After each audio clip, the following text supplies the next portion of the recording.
আমাদের বিএনপির এমপি মন্ত্রী ভাইরা বলেন বাংলাদেশে তাদের কথা শুনলে মনে হয় কোনো সমস্যা নাই, কিন্তু আপনাদেরকে এই উন্মুক্ত পথসভা থেকে রায় দিতে হবে যে বাংলাদেশে এই সমস্যাগুলো আছে কি নাই। আপনারা রায় দিন যে আপনাদের ওই অনার্স মাস্টার্স পড়ুয়া যে সন্তান ভাইটা আছে তারা কি সবাই চাকরি পায়? তাদের কি সবার চাকরি আছে? তাহলে আমাদের ওই ভাইদের জন্য কর্মসংস্থানের দরকার আছে না নাই? কর্মসংস্থানের দরকার আছে না নাই? আমরা দেখি আমাদের সংসদে আমাদের এমপি মন্ত্রীরা বলেন যে বাংলাদেশে মাঝে মাঝে বিদ্যুৎ যায় কিন্তু এটাকে লোডশেডিং বলে না। আপনারা তো এই পথে প্রান্তরের মানুষ, আমি জানি এখানে শুধু এনসিপির শুভাকাঙ্ক্ষীরা নেই, অন্যান্য রাজনৈতিক দলেরও কিছু কিছু শুভাকাঙ্ক্ষী এখানে আছে।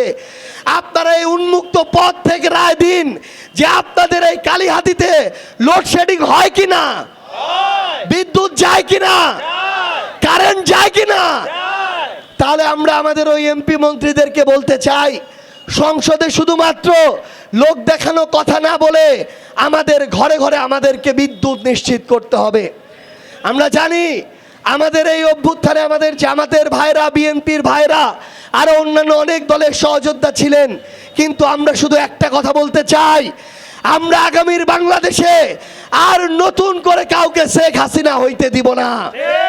শেখ হাসিনার আমলে একটা রোগ ছিল, সবাই খারাপ কিন্তু শেখ হাসিনা ভালো। আমরা আগামীতে এই রোগ হইতে দিব না যে বিএনপির অনেকেই খারাপ কিন্তু তারেক রহমান তো ভালো। আমরা তারেক রহমানকে একটা কথা স্পষ্ট করে বলতে চাই, আপনি অভ্যুত্থানের পর বাংলাদেশে এসেছেন, আপনি প্রধানমন্ত্রী হয়েছেন, আপনার প্রত্যেকটা জেলা উপজেলা বিভাগের নেতা কর্মীদের যদি অনাকাঙ্ক্ষিত ঘটনা ঘটায়, চাঁদাবাজি করে, সিন্ডিকেট চালায়, মাদকের ব্যবসা করে, আমার নিরপরাধ ভাইদের উপরে জুলুম করে, এই দায়ও আপনাকে নিতে হবে, আপনি কোনো দায় এড়াইতে পারবেন না।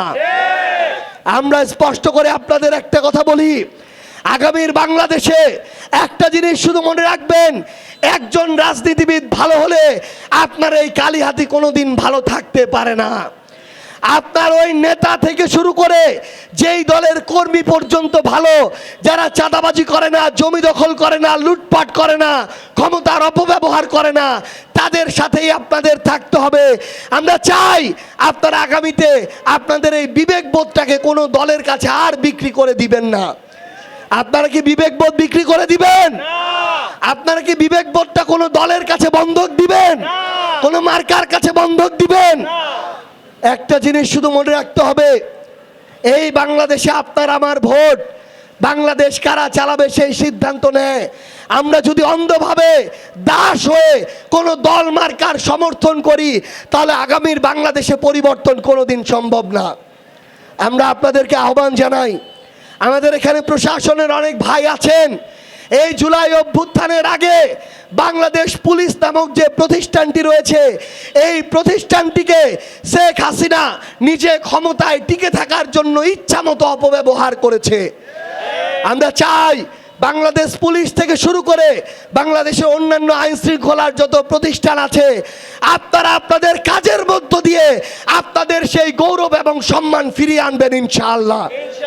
মনে রাখবেন, প্রত্যেকটা দল ক্ষমতায় থাকার জন্য আপনাদেরকে ব্যবহার করার চেষ্টা করবে, কিন্তু আপনারা যদি বিবেকবোধ বিসর্জন দেন, পেশাদারিত্ব বিসর্জন দেন, তাহলে আপনি কোনোদিন বাইরে যাই হোক না কেন নিজের বিবেকের কাছে, মনের কাছে মাথা উঁচু করে দাঁড়াতে পারবেন না।